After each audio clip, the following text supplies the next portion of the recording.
Hello दोस्तों, नमस्कार। मैं महेंद्र, स्वास्थ्य एक्सपर्ट महिंद्रा आईसीएस अकादमी में आपका स्वागत करते हैं। छात्रों, हमारी क्लास चल रही है उत्तर प्रदेश के प्रमुख पर्यटन एवं धार्मिक स्थल।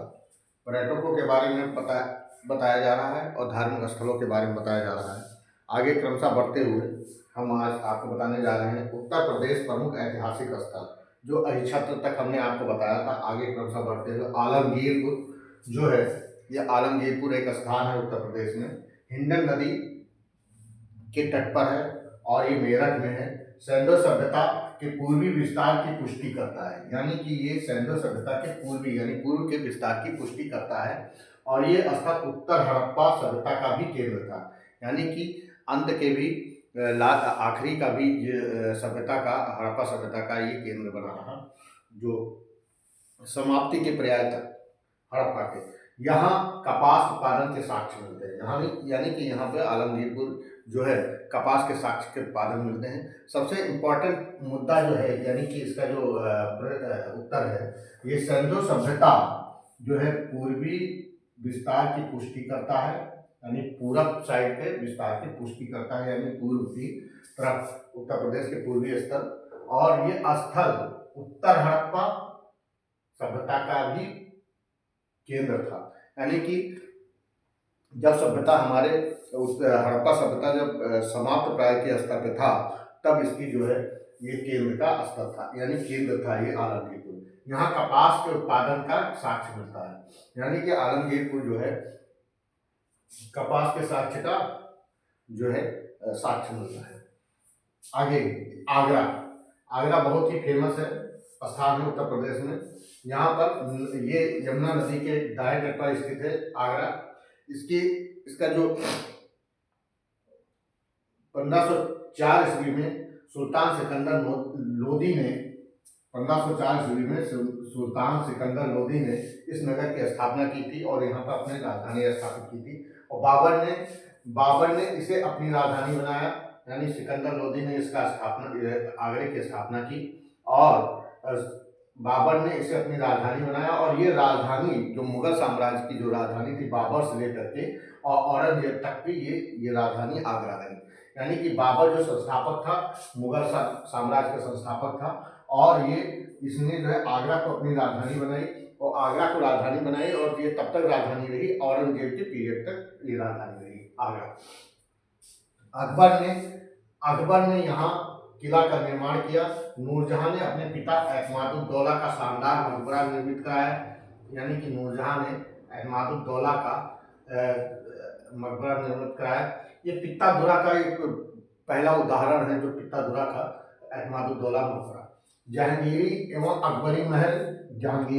अकबरी महल, मोती मस्जिद महल तथा स्थापत्य कला के सर्वश्रेष्ठ प्रतीक है, यानी कि यहाँ पर जहांगीरी महल और अकबरी महल और मोती मस्जिद महल है जो बना है, ये आगरा का ये स्थापत्य कला का सर्वश्रेष्ठ प्रतीक है। और यहाँ पर ताजमहल का भी निर्माण कराया गया।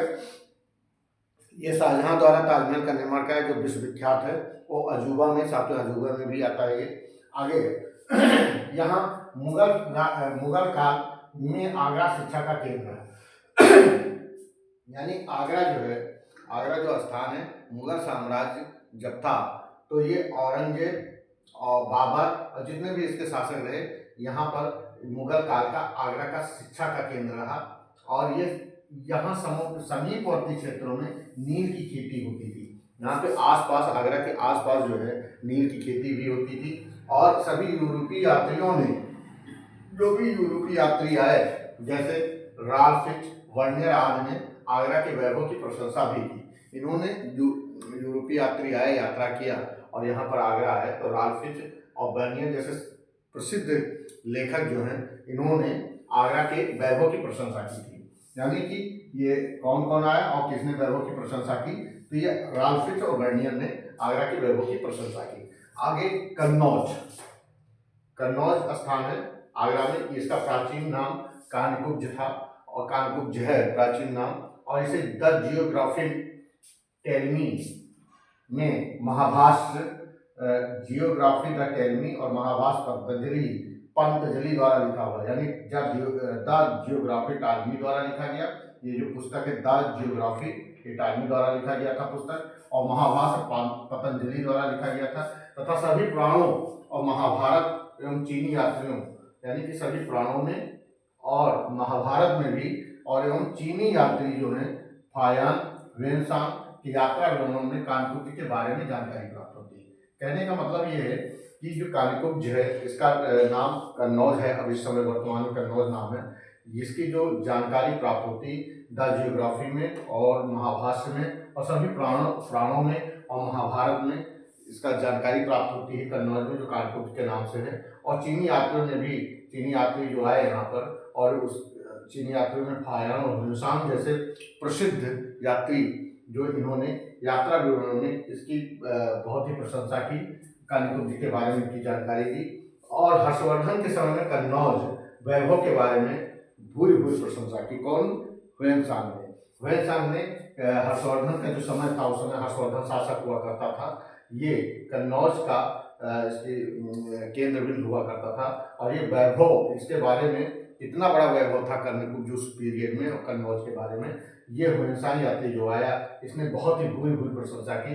उस समय कन्नौज को नगर महोदय श्री के नाम से भी जाना जाता था, नगर महोदय श्री। यानी कि ये प्रश्न बहुत ही जीएस टाइप का है, जो है उस समय ये कन्नौज नगर महोदय श्री के नाम से कहलाया जाता था। और यहाँ पर त्रिसंघर्ष भी हुए, जो त्रिसंघर्ष भी बहुत फेमस रहा। त्रिसंघर्ष में कौन कौन से शासक जो है शासक प्रसिद्ध रहे, उसमें वंश प्रसिद्ध रहे जो त्रिसंघर्ष हुआ, उसमें राजपूत, प्रतिहार और पाल, जो ये त्रिसंघर्ष के केंद्र भी बना रहा। और मोहम्मद गौरी के आक्रमण के समय, जब मोहम्मद गौरी ने कन्नौज पर आक्रमण किया तो उस समय गहरवाल के नरेश जयचंद्र शासक था उस समय, और ये राजशेखर शासक था। राजशेखर और भवभूति और बाण विद्वान आदि प्रसिद्ध थे। यहाँ के हिंदू बौद्ध दोनों प्रकार की शिक्षाएं दी जाती थी। यहाँ पर कन्नौज में उस समय जब जयचंद शासक हुआ करते थे, तो इसमें जो विद्वान हुए इस कन्नौज में और इस केंद्र बिंदु में, मतलब कन्नौज की राजधानी में, कन्नौज जो राजधानी थी उसमें जो शासन चल रहा था उस समय राजशेखर, भवभूति और बाण जैसे आठ प्रकांड विद्वान थे जो प्रसिद्ध थे, कानपुर से रिलेटेड थे यहाँ। और यहाँ हिंदू और बौद्ध दोनों तरह के यहाँ पर शिक्षाएं मिलती थी। ये शिक्षा का केंद्र बिंदु था कन्नौज। दोस्तों, छात्रों, आगे क्रमशः बढ़ते हुए और भी हम आपको प्रमुख ऐतिहासिक स्थल के बारे में बताएंगे। आप क्लास हमारे अटेंड करते रहिए, छात्रों आप लोग भी अटेंड करते रहिए, आपको बहुत फायदा मिलेगा इससे। जैसे कि ये बहुत ही प्रश्न, जैसे नगर महोदय श्री किसे कहा जाता है, और द जियोग्राफी किसकी लिखी हुई है, और महाभाष्य किसकी लिखी हुई है, और द जियोग्राफी और महाभाष्य में किस स्थान का उल्लेख मिलता है। आज आप कई प्रश्न आएंगे इसमें। आगरा में कौन कौन से स्थल हैं जो फेमस हैं, और आलमगीरपुर जो है ये क्यों फेमस है, किस लिए फेमस है ये स्थल। तो नंबर इसके बारे में हमने बताया कि आलमगीरपुर जो है कपास का उत्पादन के साक्ष्य मिले हैं, और ये स्थल जो है पूर्वी विस्तार का पुष्टि करता है। आलमगीरपुर जो अपने भारत में पूर्वी स्थान, यानी पूर्व की तरफ इसका जो विस्तार है हड़प्पा का, ये जानकारी देता है कि हमारे जो पूर्व तक भी हड़प्पा सिंधु सभ्यता का विस्तार रहा है, वो आलमगीरपुर रहा है। और इसका जो आलमगीरपुर एक भी फेमस है कि ये उत्तर हड़प्पा यानी कि सिंधु सभ्यता हड़प्पा कालीन जो है, ये जो समाप्त प्राय के पीरियड में भी ये बहुत ही केंद्र रहा, आलमगीरपुर सभ्यता का केंद्र था। अतः आगे क्रमशः बढ़ते हुए हम आपको बताएंगे। मेरा क्लास अटेंड करते रहिए। जय हिंद, जय भारत, नमस्कार।